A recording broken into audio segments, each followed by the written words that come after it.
Hello everyone. So I'm going to be doing a video. I've done this before, but it was asked recently. I says it's Arwald C.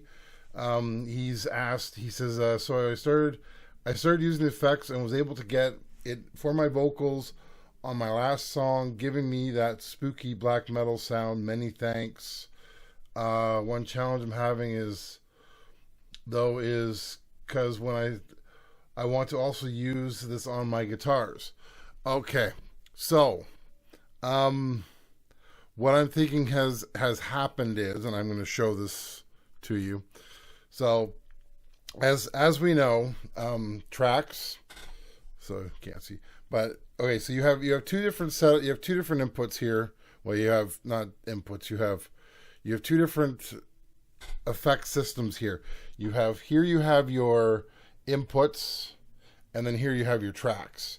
So what I think has happened is that it's the way he's recorded the sound on the track. Now the other thing about this is the difference with the system is if you're using an effects. When I say effects, I mean if I go into mixer, my mixer button is a little stuck. I gotta clean it again. And you have the insert effects on, as you can see here, as I do. What happens is you're only allowed to do that on one track, and as soon as you turn it on to one track, you're only allowed to use it on one input. Ironically, if you aren't using it on any tracks, you can put it on all the inputs, and I always do that when I do drums, for instance, because then I can have compression on all the tracks. Now, you've recorded your vocals. I'm going to do a guitar. I just did a quick diddly on the guitar to show how this works. What we're going to do is we're going to do pretty much a reamping as usual. It's the easiest way to do this. So let me just show you what I was talking about. So if I go into effects, so as you can see, track 1, insert effects, nothing is getting sent, which is fine. If I go into effects, I have the position on as play. What that means to the system is only uses effect when I'm playing. So it doesn't technically record the effect. So on your vocals, this will not show up, which is not a bad thing. So what you're generally doing is if you're using the system like I am here with a full amp and everything on, you are literally recording you're recording a direct in. So and I'll show you what I mean by that. So let's go back to, we'll go back to mixer for a second. If I get mixer to work. Okay, so I'm on insert effects. You're probably hearing a little because it's acting like it's a virtual amp, so it's acting like an amp. So if I play what I've recorded, here goes. So you can hear the distortion, you can hear the echo. Okay, so play it again, and what I'm going to do is I'm going to turn off the insert effects.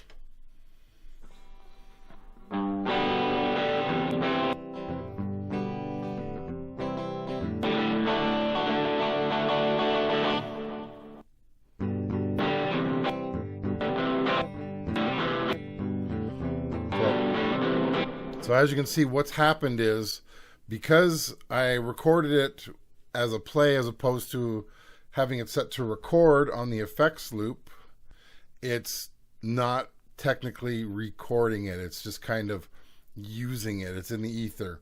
But I have a wonderful direct in or DI track, which I highly recommend. So I highly recommend always keeping, like that's why I have all these stupid reamp boxes, so that I can do this. I can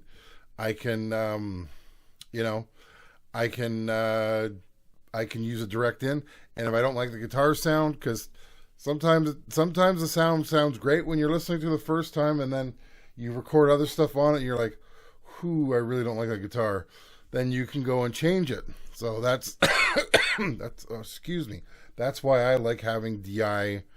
That's why I like having DI tracks. So direct ins, perfect. So that's what I've done here, as you can see. So what we're gonna do, I've already set it up.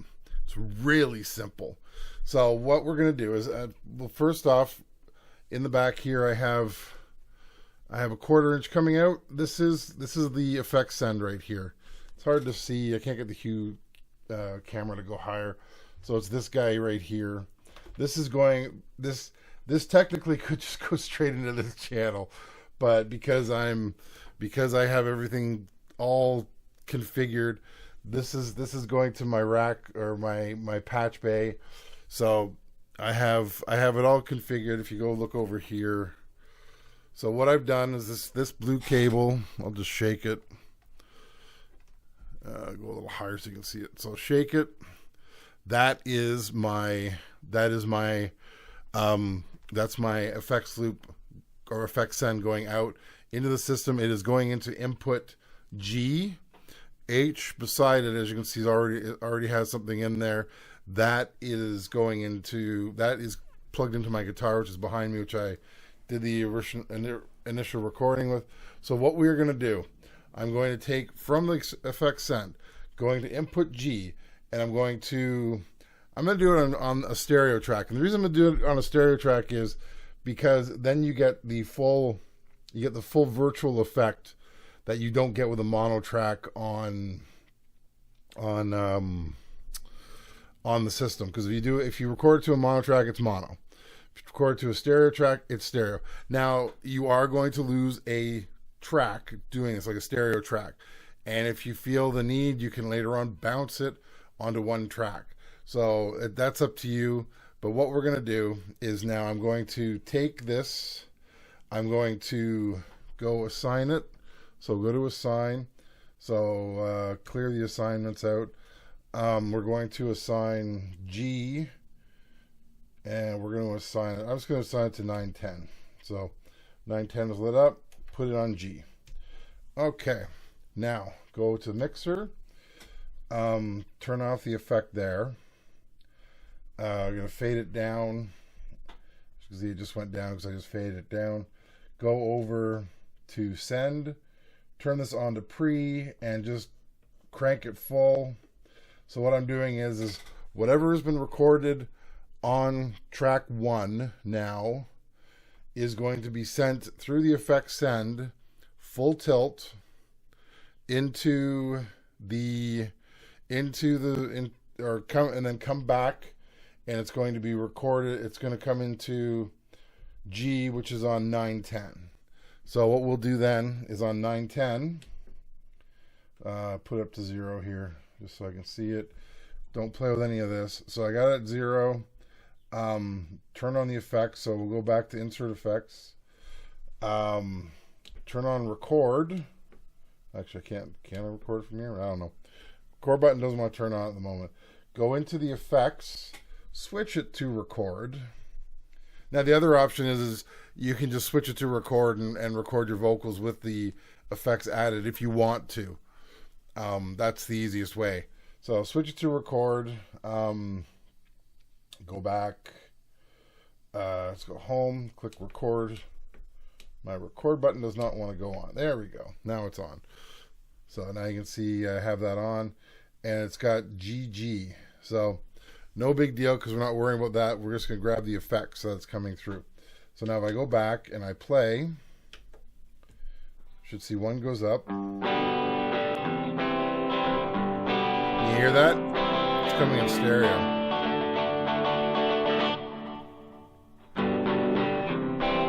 And at this moment, I can go and I can say, well, let's try a different cab just for fun.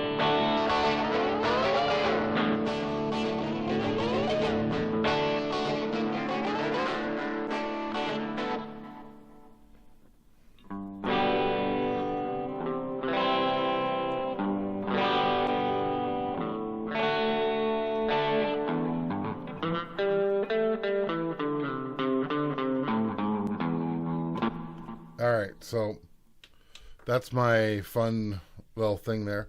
So now what I'm going to do is I'm going to just record it. So I'll record the whole thing. It's not that long, it's like a minute, but I'll trim it.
All right, so I have now recorded it on track 910, and if I go back now, I'll take off record, turn off record.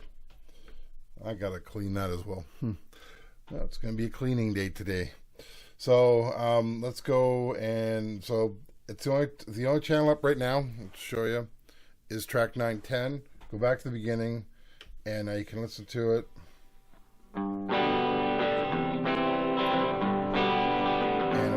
Effects off.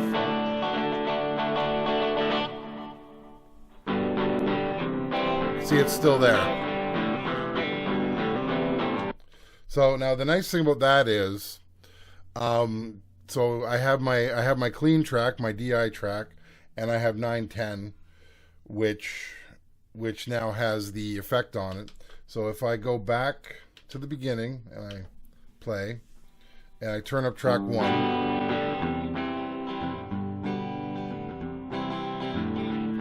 I can now have some fun, and I can blend in both of them. So there's the clean. As you can see.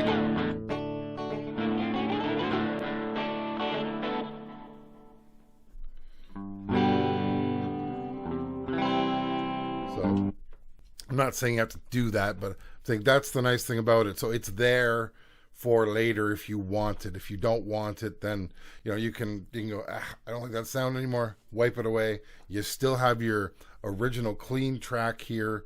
So that's why I really like to do it this way. So what I think you should do is do this.